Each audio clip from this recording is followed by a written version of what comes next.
Well, remember last week we read a story called The Three Questions, which was based on a short story by a Russian novelist called Leo Tolstoy. Well, today we're going to read another book adapted from a story by Mr. Tolstoy. It's called Shoemaker Martin, and it's illustrated by an English artist named Bernadette Watts. She lives in England, and she's been illustrating children's books for over 50 years. Let's read. In a small town in Russia, there once lived a man called Martin, who earned his living mending shoes. He lived and worked in a basement room. Through the window, all he could see of people passing by were their legs. But he still recognized most of them, as there was scarcely a pair of boots or shoes in town that he had not mended at one time or another. Martin worked all day until it became too dark for him to see his work. Then he would make a pot of tea, light the lamp, and take down his big Bible from the shelf. He read many pages, and the more he read, the happier he felt. One winter evening, he went on reading until it was very late, and he reached the story of the rich man who invited Jesus into his home. Martin thought hard. If Jesus comes to visit me, what would I say? What would I do? How would I welcome him? Still thinking about this, Martin fell asleep. "Martin," called a voice suddenly. Martin woke up. But no one was there. Then he heard the voice again. It said, "Make sure you watch the street tomorrow, because I shall be coming." Martin sat up and rubbed his eyes. Had he really heard those words, or was it just a dream? He looked carefully around the room, but saw nobody. He turned out the lamp and soon went back to sleep. The next morning, Martin got up very early, before dawn. He lit the stove and put the kettle of water on it. As he ate his breakfast, he looked out the window, wondering whether it had been a dream last night, or whether he really would see some unfamiliar shoes belonging to a very special stranger. Still pondering, he set to work. Just as he was cutting a piece on leather, Martin heard footsteps outside. He looked up, but saw only poor old Stefan, the street sweeper. Stefan was stamping his feet and blowing into his freezing hands in an effort to get warm. Quickly, Martin opened the window and called, "Come on in, Stefan, and warm up a bit. The kettle's just boiling." Stefan staggered in. "Oh, don't bother to wipe your feet. Sit down by the stove." Stefan sipped the hot tea that Martin gave him, and when he felt warm again, he thanked Martin gratefully before leaving. "Don't mention it. Come any time," replied Martin. Martin drank a cup of tea himself, then made some cabbage soup for later. When next he looked out of the window, he saw a young woman standing huddled out in the bad weather with a baby in her arms.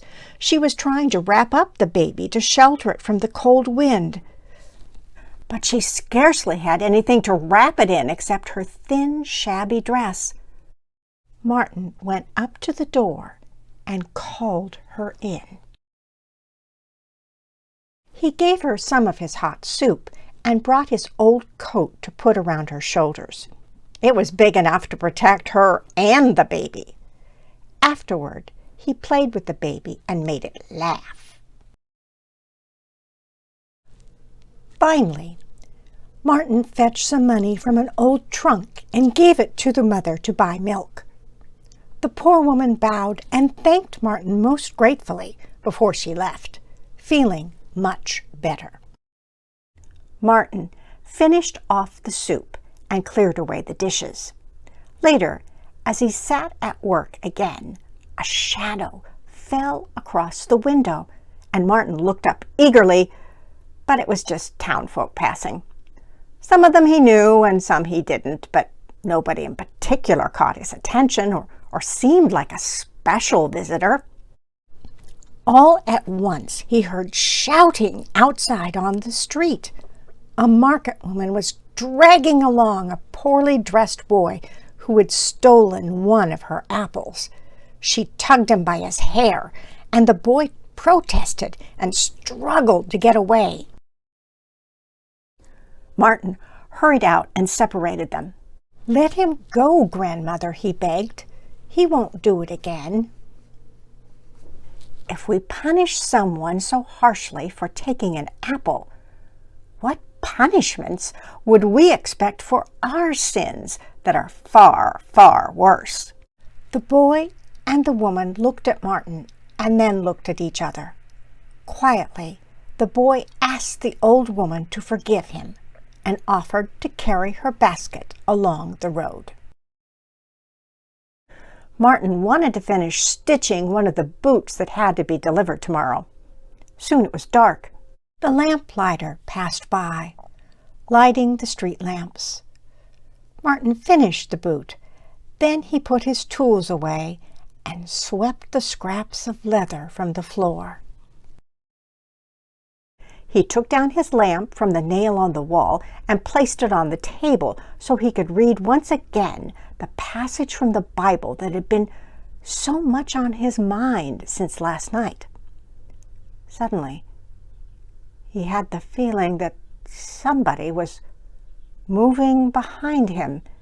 He looked around, and this time it really seemed there were some people in the room, but Martin could not make out who they were. Then the voice whispered in his ear, "Martin, didn't you recognize me?" "Who?" "Me." And out of the shadow stepped Stefan, smiling. "This was me too," the voice said again. And the woman with the baby came forward. She smiled, and the baby laughed. "And this was me as well," the voice said. And the old woman appeared, together with the boy who had taken the apple. Both of them were smiling. Martin looked at all in amazement, and then each one vanished. Then the shoemaker realized that his dream had come true after all. Jesus really visited him that day, and he, Martin, had taken him in. Martin was overcome with joy. He began reading from the Bible, where it had fallen open. It was a different page from the one he had read last night. At the top of the page he read, "Truly I tell you, just as you did for one of the least of my Father's family, you did to me." So wow, think about that. Every kind thing we do, it's like we're doing it in some way for Jesus, to Jesus, for Jesus. Well as the people that we're doing it for. And I think that's one of the things that Jesus was here most to explain to us, that, kindness and helping and caring for other people in the world is your most important job, to love other people Yes, we love God too, remember. No, love the Lord your God with all your heart, soul, and mind. But the second part is love your neighbor as yourself. And neighbor, it just means anyone in need. So go forth this week and be kind. Do good deeds. Be kind to other people. And realize when you're doing it that you're, in addition to doing it for that person, you're also doing it as if you were doing it for Jesus himself. Wow. That kind of astonishes you, doesn't it, when you think about it? So I hope you have a good week. Love God, love your family, love your neighbors, and do good things. And we'll see you next week and have another story, okay? Bye-bye.